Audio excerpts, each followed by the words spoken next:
In January of 2022, the scientific research team of Station E49, located deep within the Antarctic Circle, went completely silent.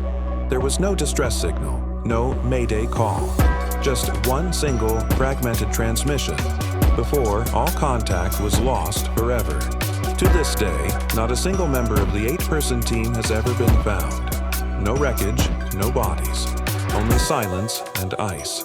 This is the story of the last transmission from the South Pole. Station E49 was a cutting-edge facility, part of an ambitious international climate project. Their mission? To investigate strange magnetic anomalies detected deep beneath the Ross ice shelf. A hand-picked team of 8 elite researchers arrived in mid-December, prepared for the brutal Antarctic summer. Temperatures averaged a bone-chilling minus 45 degrees Celsius. They were completely isolated, 800 kilometers from the nearest human settlement. The early video logs show a team in high spirits, excited for the science ahead. Their logs paint a picture of routine work. The first few weeks were uneventful, filled with equipment calibration and preliminary surveys.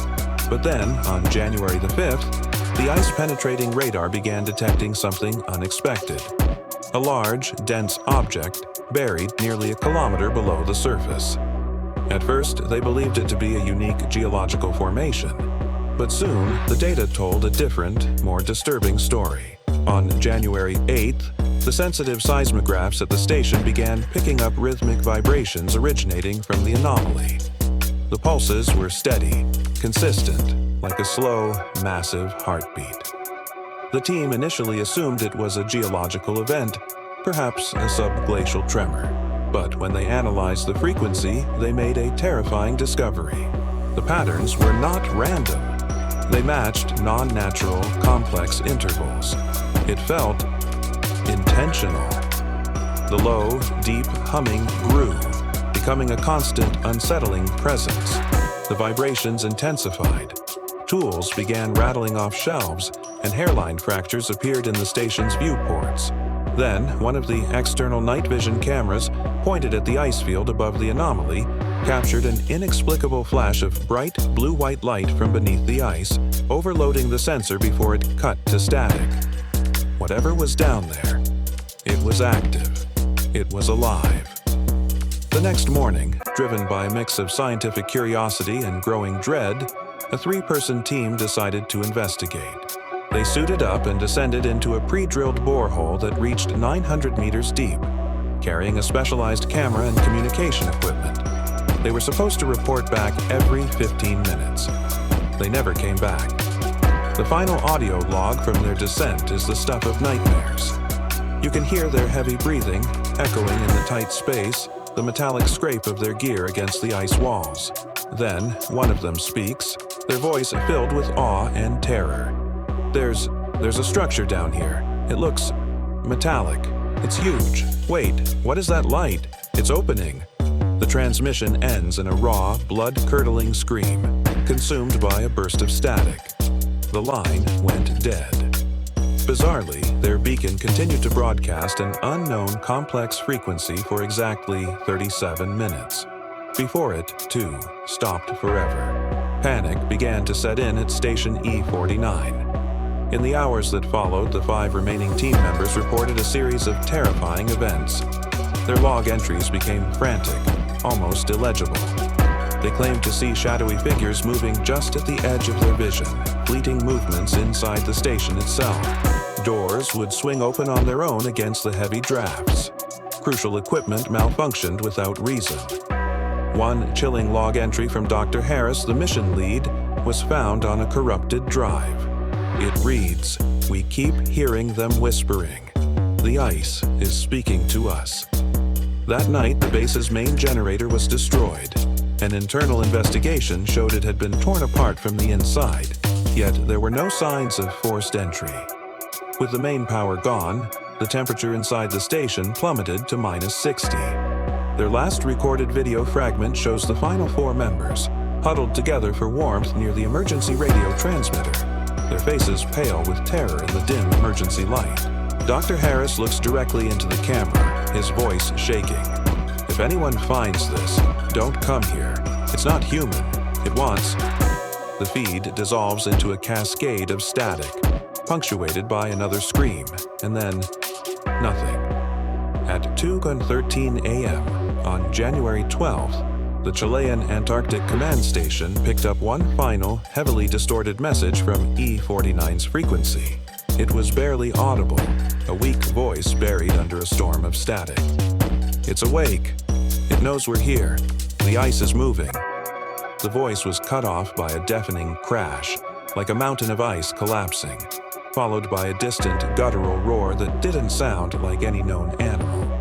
Then only silence. The frequency never repeated. A rescue team was dispatched, but severe weather delayed their arrival.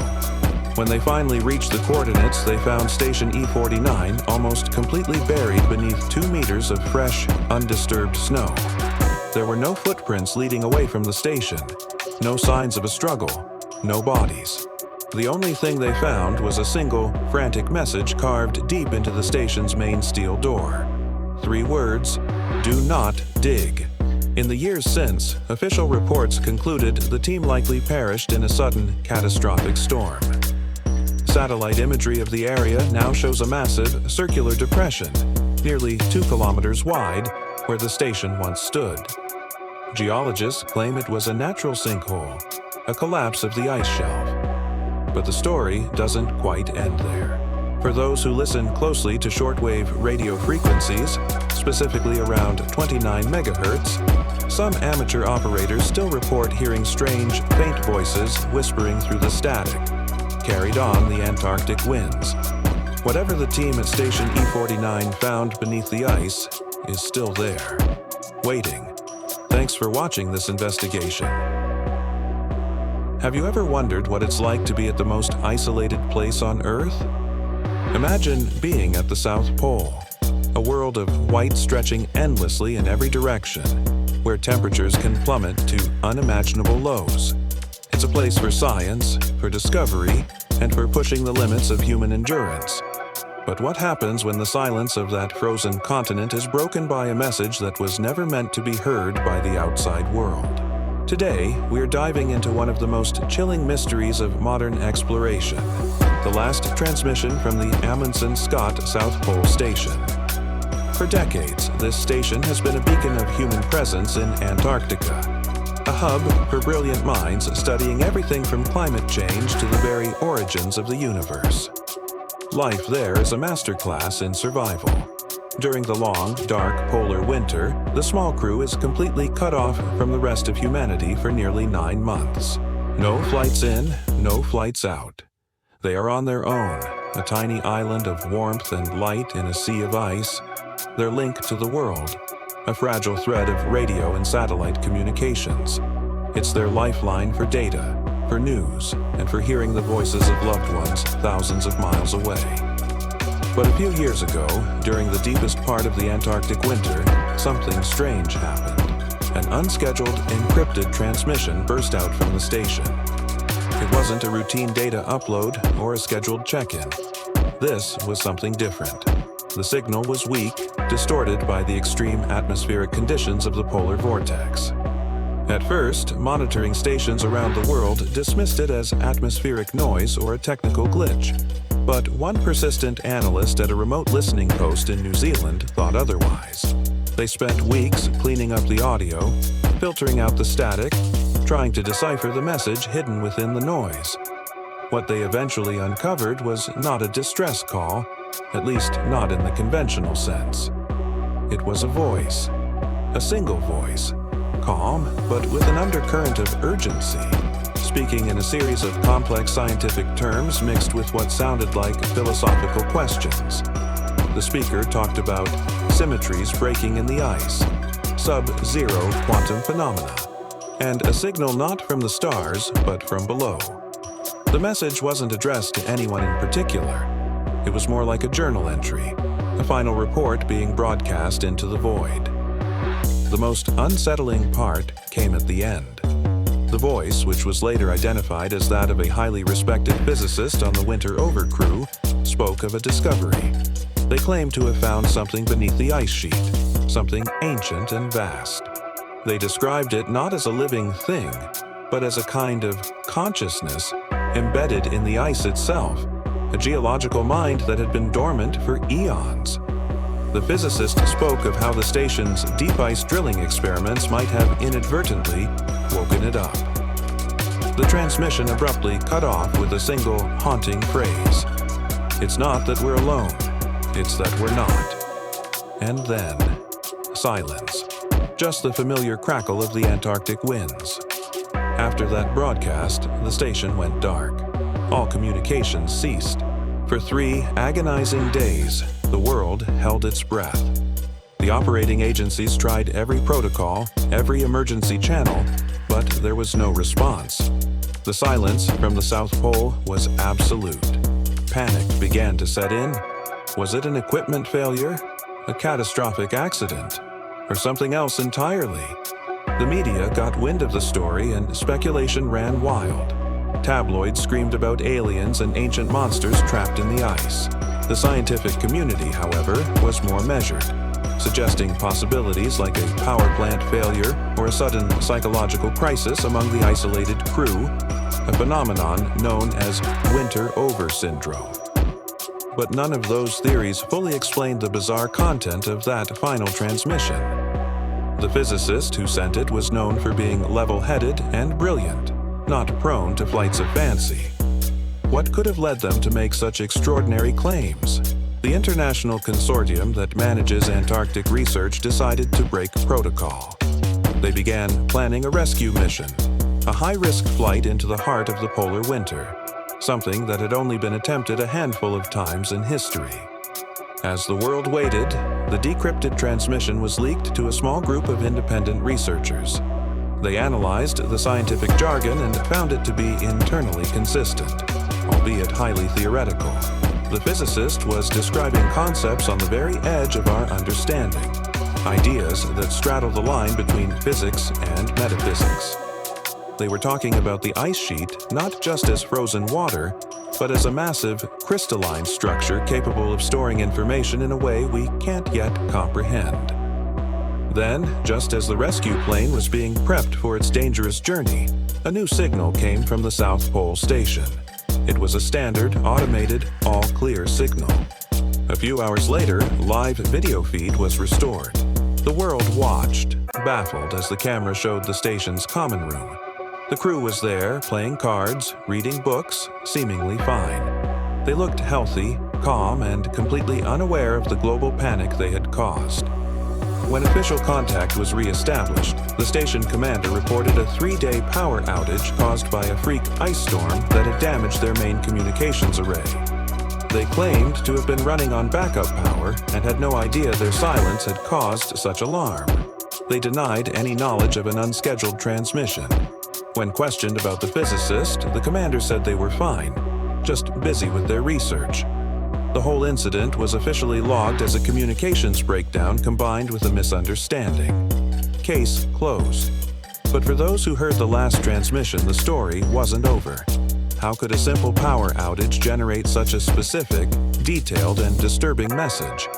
And why would the entire crew, including the physicist who supposedly sent it, deny its existence?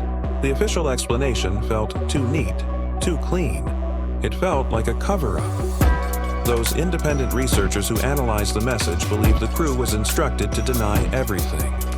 Perhaps the discovery was so profound, so potentially disruptive, that the world wasn't ready to hear it. The idea of a conscious entity existing beneath our feet, a mind made of ice and time, is a paradigm shift of monumental proportions.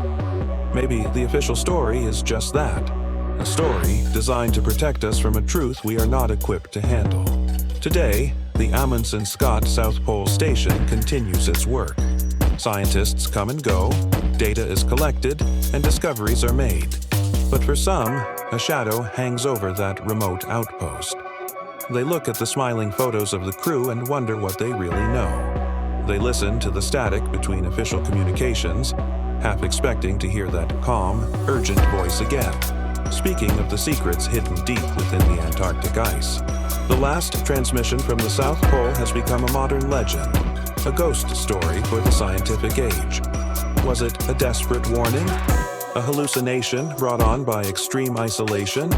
Or was it the first message from a world that exists right under our own? We may never know for sure.